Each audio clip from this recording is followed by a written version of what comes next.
All right, do these 7 things to shred body fat fast this summer, starting right now. All right, my name's Gavin Mehl. I was on a freaking long journey to get lean and figure this stuff out. Took a long time of trial and error, and I wasn't just born lean. Trust me. You know, I was 2013, and I was freaking major out of shape. 2014, fat, out of shape, drinking beer, and I'm telling you, these are the things that changed my life. I'm going to go through them right now. So take notes and take action. Number 1 is mindset, making a decision. I'm going to do it, and that's it, period. And that's like, I'm going to be lean. I am lean. Thank you for, like being mindset gratitude. But put it on your phone, seeing it every day, writing it down wherever you are so you can see it every day on your little vision board or your mirror in the bathroom. I'm going to be lean. I am lean and ripped. My thing was when I started doing it, I was like, I am as fit as Brad Pitt. I'm going to be as lean and shredded as Tony Horton, fit as Tony Horton, lean and shredded as Brad Pitt, fit as Z's. That was like my mantra. I wasn't sure on the exact weight, but it was right around 158 shredded for me. So I made a decision. Number 2, intermittent fasting or 1 meal a day diet. It's like makes things so easy when you start getting into that mindset of eating once a day or intermittent fasting, pushing the meal all the way out to dinner time preferably, but at least out to lunch, not eating breakfast. That way your calorie intake is going to be lower, because I'll get to that in a second. So intermittent fasting / 1 meal a day.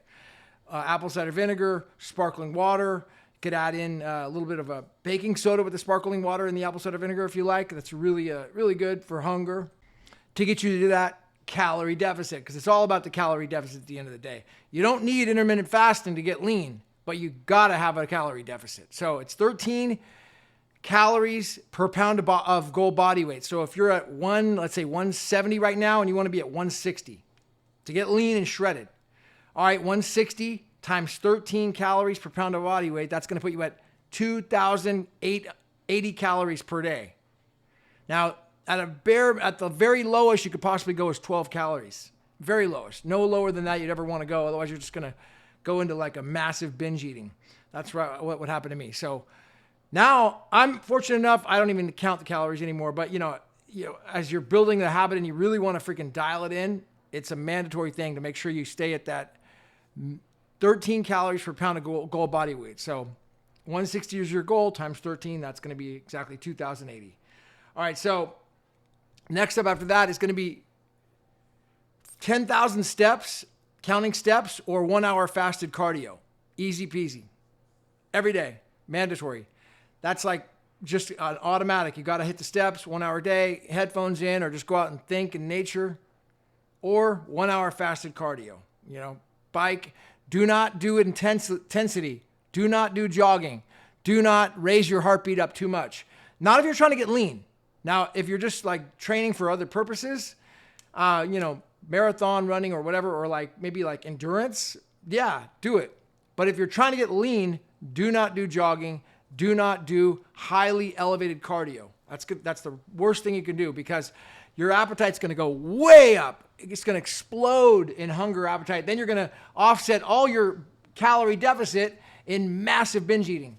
Okay, because you're sweating too much and you're just going way too much. So yeah, make sure fasted cardio, 1 hour a day, low intensity. Shouldn't be dripping a sweat. Shouldn't be breaking really a sweat at all. It's just low intensity. 10,000 steps of walking is ideal. All right, so then after that, number 5 is going to be sprints, dude. Sprints are so key. One of the things that is the major killers, if you want to get a lean face, and have a good looking face as you get older, is you got to get rid of the visceral fat. See, visceral fat is the killer. It's the number 1 killer of, for disease, besides, mindset. But I mean, other than mindset, visceral fat is so toxic. You got to get rid of it. So how do you get rid of visceral fat? Well, doing the things I just said, but also sprints must be incorporated, because the sprints themselves, by doing them, say 3 times a week, 40 to 100-yard dashes, depending on where you're at. Like, let's say you do 6 40-yard dashes one day on Sunday. Then Wednesday, you're going to do let's say 6 60-yard dashes. And maybe Friday or Saturday, it's going to be 5 to 6 100-yard dashes. in that area, but it's got to be all out massive action on the sprints. You got to get the heart, like you're running from a lion's chasing you, you're running for your life. And honestly, it shouldn't even take warming up. It shouldn't. I know it sounds crazy, but dude, there's no reason to warm up. In my opinion, I just go and do it. Sure. I mean, I get it. Some people want to do, like maybe doing skipping would be the only warming up I would do, skipping a little bit. I used to have to do all sorts of stretching and all this BS. I realized that's not how the body works because, back in like Mother Nature primal days, we didn't have a chance to stretch and warm up. Dude, we had to go and run. That was it. Same thing with outdoor with animals. I walk outside, that cat sees me, the wild cat, he freaking runs. He's gone. He doesn't stretch. Oh, let me get loose. He's gone. They don't wait. So we got to be able to do the same thing, at least train ourselves to. Next thing is going to be jump training twice a week. Not like plyometric training. I used to do P90X, and plyometric training is where you're doing high, like nonstop jumping, and you're putting the heart rate up. I'm not talking about heart rate training. I'm talking like 5 vertical jumps, 5 of them. That's it. Twice a week. I'd say 2 to 3 sets, maybe 4 sets at the most. 5 of them, twice a week. Just a vertical jump. Because it's high intensity and you're only doing 5, your heart rate's going to maximum as high as it can go. I mean, shoot, you get a soft pad underneath you. If I go to the gym, I'll get like one of those soft jumping boxes underneath me and I jump up as high as I can 5 times. Then I'll wait like 1 to 2 minutes, do another set. Wait till 1 to 2 minutes, do another set. 3 of those, 4 of those, that's the same thing. It's going to attack the visceral fat. That's so key. Number 7 is HIIT training once a week. Really, Mike Mentzer changed my entire outlook on training. I started with doing Greek God training with Kino Body. I mean, I've trained a long time, but like I've had a lot of breakthroughs on training with Kino Bodies following Greg Gallagher stuff, and it's really good. And I've also done X3, and I still do X3 with John Jaquish. Now, but it was the amount of training that I was struggling with. Because as a skinny guy, well, I've always been a skinny guy. I was like fat, then I got lean, I mean, yeah, like I guess when I was growing up, I had like the freaking Brad Pitt skinny, like lean physique when I was young, really, college age. But I couldn't gain any muscle at all. I couldn't get any stronger. And even once I started training, I still couldn't get any size. Couldn't get over like 160. Unless I was fat, I could get to 180 when I was fat. But even so, I found it wasn't because I wasn't eating enough or training enough. It was because I was overtraining. I was training way too often.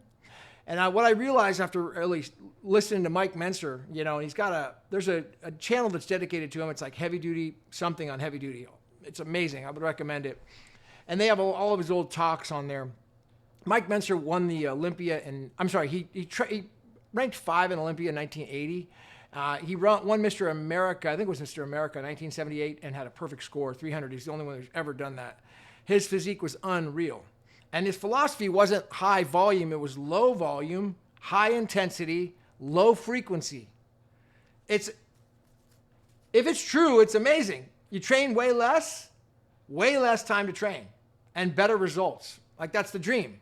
So I've been doing that now once a week. I'm just doing high intensity training, which is going to be like, one day I'm hitting squats, chest, and shoulder press, triceps, like on a Friday. Then I'm taking the whole week off. I'm going all out massive action on those sets, though, to the max on those exercises.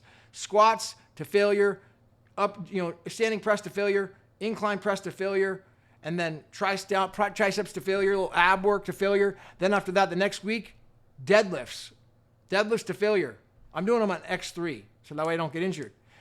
Bicep curls to failure, weighted chin-ups to failure. All right, that's my 2 little splits that I'm doing on high-intensity training. It's really, really consolidated training is what I really would recommend if anybody knows what that is with Mike Mentzer. That's like the simplest way to do it. Oh, dips. I'm adding dips in too on the chest day. That's bad. The dips are badass. Those are the 7 things. If you hit those 7 things, you're going to attack visceral fat and get super lean this summer. I mean, by making those a habit, but it starts with making a decision. Making a decision, I'm going to get lean, I'm going to get ripped this summer. I am lean, I'm ripped, more fit than Brad Pitt, more chiseled than Z's, more fit than Tony Horton this summer. It's all happening right now. Hit the ones. If you like this video, 7 things to lose, basically shred body fat fast. I'll put a link at the end of the video as well from Dr. Sean O'Mara. Check it out. Dr. Sean O'Mara is really the master on visceral fat right now. And I recommend, I haven't done it yet, but I'm going to hold myself to it to getting an MRI because that's something I want to do. Once I get an MRI, I want to see if I actually have, how much visceral fat I actually have. Because the goal is having 0 visceral fat at all. It should be zero visceral fat. That's like the worst type of fat you can have. So, but the only way to see it is an MRI. So I'm going to hold to myself. MRI's coming out. I'm going to show you guys an MRI when I get it. And what does my visceral fat even look like? Because I'm no doubt I'm lean. No doubt. But this is not very good lighting. Or is it? Yeah, I don't know. I'm lean for sure. But do I have visceral fat? I want to know. I don't know for sure. I'm pretty sure I don't. But only way to tell is the MRI. So get one yourself and let me know. See you at the top.